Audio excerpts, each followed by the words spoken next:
Hey everyone, welcome back to a new long video, and this is the first long video I'm uploading in my channel. So stay tuned. এখানে দেখতেই পাচ্ছি আমি অনেক বকবক করছি কিন্তু কিছুই বোঝা যাচ্ছে না, কারণ আশেপাশে প্রচন্ড আওয়াজ হচ্ছিল যেটা আমি আপলোড করতে পারলাম না।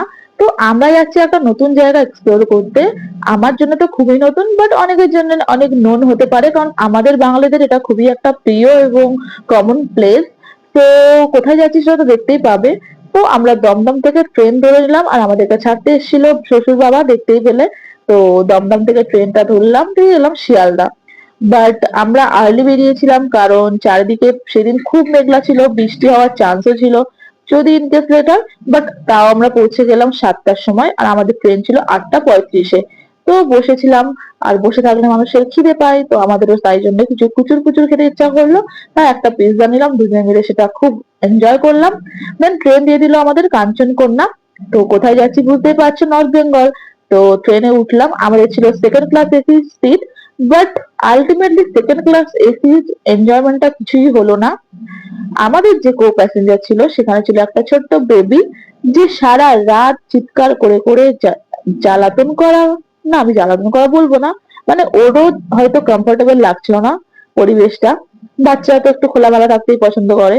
তো খুব চিৎকার, কান্নাকাটি, সারা কম্পার্টমেন্টের সবাই সারা রাত জেগেই কাটালো। তো এভাবেই হলো সকালটা। আর সকাল হলেই চা বাগান, আর এই চা বাগানটা দেখলেই তখনই মনের মধ্যে একদম মানে নাচ শুরু হয়ে যায়, যে চলো আমি চলে এসেছি পাহাড়ের কাছে। তো সকালে চাও খেলাম, সবকিছু হলো ট্রেনের মধ্যে।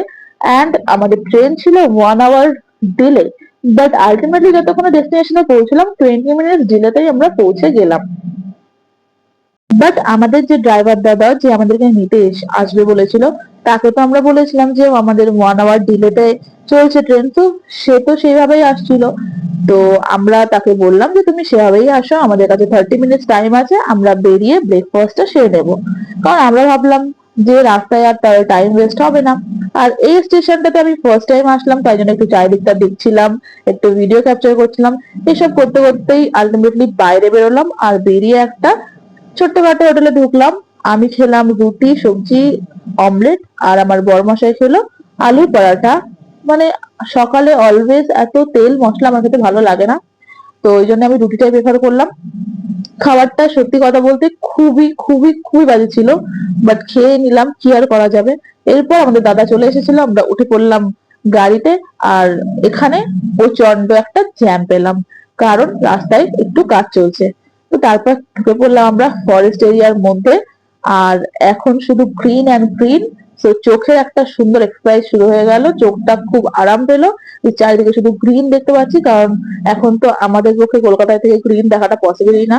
তো মাঝখানে একটা হল্ট দিলাম, আমরা নেমে একটু খেলাম ডাব। আর এখানে ডাবটা ছিল টু মাচ এক্সপেন্সিভ, সো আর কি করা যাবে, টুরিস্টের কাছে সবকিছু এক্সপেন্সিভ। তো আমরা যে রুটটা দিয়ে যাচ্ছিলাম সেটা ছিল NH10, দেন সেটা জয়েন করলো NH17-এ। সো আমরা যাচ্ছিলাম কোথায়, গরুমারা ন্যাশনাল ফরেস্টে। হ্যাঁ, এটাই ছিল আমাদের ডেস্টিনেশন। তো আমরা ওখানেই এই কদিন থাকবো, আর চারিদিকটা একটু ঘুরে দেখবো।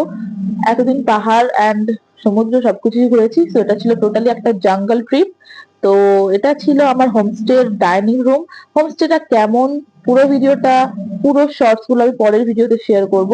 তো আমরা পৌঁছেছিলাম অলমোস্ট দুপুর করে, আর তাই জন্য একটু ভালো করে স্নান পান করে নিয়ে লাঞ্চ করে নিলাম, কারণ লাঞ্চের পরেই আমাদের নেক্সট প্ল্যানটা স্টার্ট হওয়ার কথা ছিল, যে আমরা এরপরে কি করব। তাই জন্য লাঞ্চে বসে পড়লাম। আর খাবার ছিল সত্যি অসাধারণ, মানে যেটা সয়াবিন আমি বাড়িতে খাই না, আমার ভালো লাগে না একদমই সয়াবিন খেতে।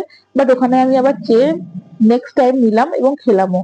তো ডাল ছিল, আলু ভাজা, একটা মাছের কারি, চাটনি, পাঁপড়। বেশ সুন্দর একটা ভরপুর একটা মিল, মানে মনটা সত্যি ভরে গেল খেয়ে। তারপরে গিয়ে 1 আওয়ার রেস্ট করলাম, আর তারপরে ছিল নেক্সট আমাদের বেরোনোর একটু প্ল্যান। তো নেক্সট কি কি করলাম সেটা তো দেখতেই পাবে। আপাতত এতটা দেখো, আর যদি সত্যি ভালো লেগে থাকে তাহলে অবশ্যই লাইক করো, সাবস্ক্রাইব করো। Tata, bye bye.